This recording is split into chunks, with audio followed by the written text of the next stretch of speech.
안녕하세요, 여러분. 여러분의 영디 최영희입니다. 자, 기출 부트캠프 저희 3일차 수업 들어갑니다. 강수는 4강이랑 연결되고 있고요.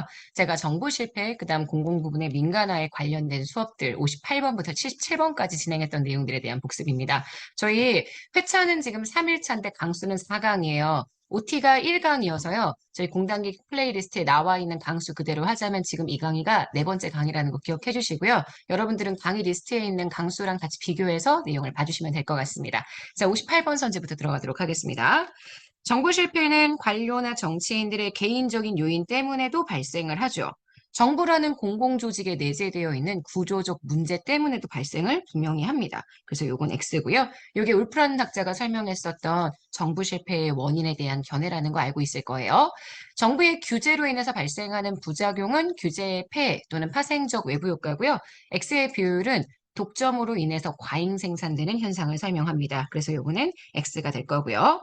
자, 60번. 내부성의 문제는 공공조직의 내부성, 관료가 사적인 목표를 추구하는 것 얘기하죠. 공공조직이 공익적인 목적보다는 관료 개인, 소속기관의 이익을 우선적으로 고려하는 현상을 설명합니다. 맞는 전제가 되고요. 자, 경제활동에 영향을 주는 외부 불경제, 부정적 외부 효과는 정부 실패의 요인이 아니라 시장 실패의 요인입니다. X가 되겠죠? 예산 극대화 모형은 관료들이 너무 사적인 목표를 추구해서 예산을 극대화하는 현상, 바로 니스카넨의 관료 예산 극대화 가설과 연결이 되겠죠. 작은 정부, 정부의 역할을 줄여야 한다라는 것을 지지하게 된 바로 정부 실패의 이론적 배경이 됩니다. 그래서 맞는 선지가 될 거예요.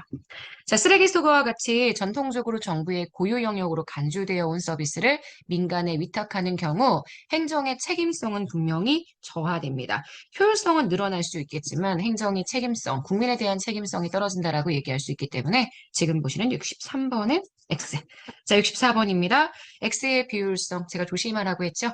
과열된 경쟁으로 인해서 발생하는 게 아니라 독점으로 인해서 경쟁자가 없기 때문에 오히려 발생하는 정부의 과다한 비용 그리고 정부의 과다한 생산 요걸 의미하게 됩니다. 그래서 X가 되겠죠. 자, 65번 파킨슨의 법칙은 부하 배증과 업무 배증의 법칙으로 나타나게 되죠. 관료들이 자신들의 권력 극대화를 위해 필요 이상으로 자기 부서의 예산을 추구해서 정부 예산이 지속적으로 증가한다. 그래서 정부 부분이 과잉해서 공공재에 금액을 쓰고 있다라고 이야기하는 것은 니스카넨의 관료 예산 극대화 가설이고요.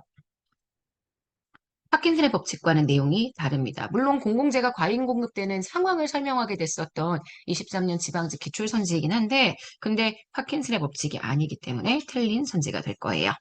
자, 66번입니다. 사바스의 공공재 공급 방식, 공공 서비스 공급 유형 중에 정부가 결정을 합니다. 여기서의 결정은 정부가 어레인지 한다 또는 프로바이드 한다라는 의미로 봐주셔야 되고 여기서의 공급이 프로덕트의 의미다. 제가 이렇게 여러분들에게 설명을 드렸어요.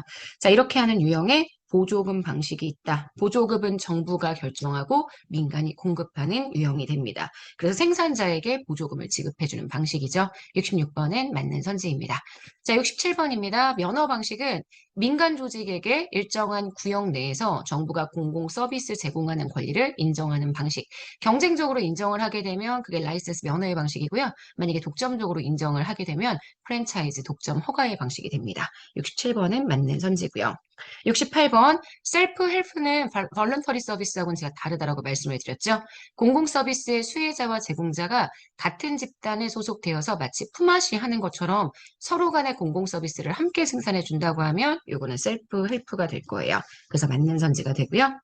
자, 69번입니다. 공공 서비스 제공 시에 사용료 부과, 수익자 부담의 원칙을 적용하는 경우 비용 편익의 분석이 오히려 더 유리해집니다. 그래서 경제적 효율성이 좀 더 커질 수 있다라는 거.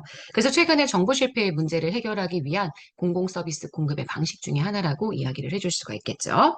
그래서 69번 X가 됩니다. 자, 70번 들어갈게요.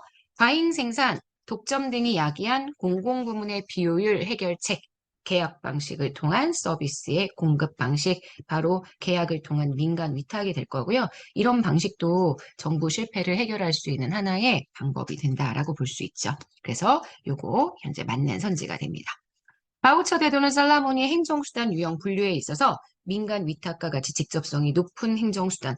살라모니 얘기했었던 직접적인 행정수단, 직접성이 매우 높은 행정수단은 정보 소비라든지 아니면 정보 제공과 같은 경제적 규제, 공기업 같은 방식이고요. 바우처의 제공은 사바스 살라모니 분류를 할 때에도 직접성이 낮은 행정수단으로 설명을 했기 때문에 71번은 X가 됩니다. 72번입니다. 비영리 단체는 민간 위탁의 대상이 될 수 있다. 맞죠? 그래서 이건 틀린 선지가 됩니다.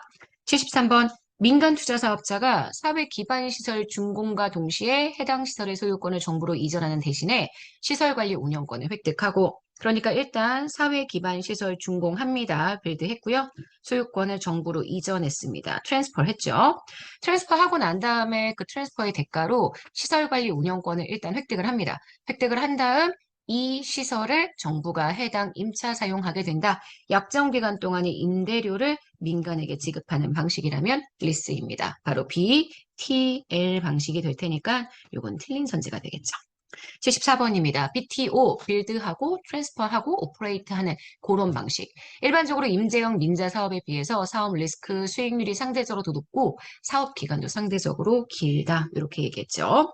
75번입니다. BTO의 경우 예상 수입의 일부를 보장해주는 최소 수입 보장 제도가 적용되기도 했었습니다. 하지만 이게 너무 많은 지대추구, 포획 이런 현상들로 인해 이 문제가 생겼기 때문에 우리나라의 경우에는 그 부작용으로 인해 폐지가 되었다라고 얘기할 수 있고요. 자, 76번입니다. 시장성이 굉장히 큰 서비스를 다루는 공기업을 민영화한다. 이런 기업들은 시장성이 큰 자회화를 생산하고 있기 때문에 경쟁 체제에 노출되었을 때 좀 더 긍정적인 효과가 발생을 할 수가 있겠죠. 지나친 경쟁 체제에 노출되기 때문에 오히려 민영화의 실익이 나타날 수 있다. 이렇게 볼 수 있습니다. 76번은 X.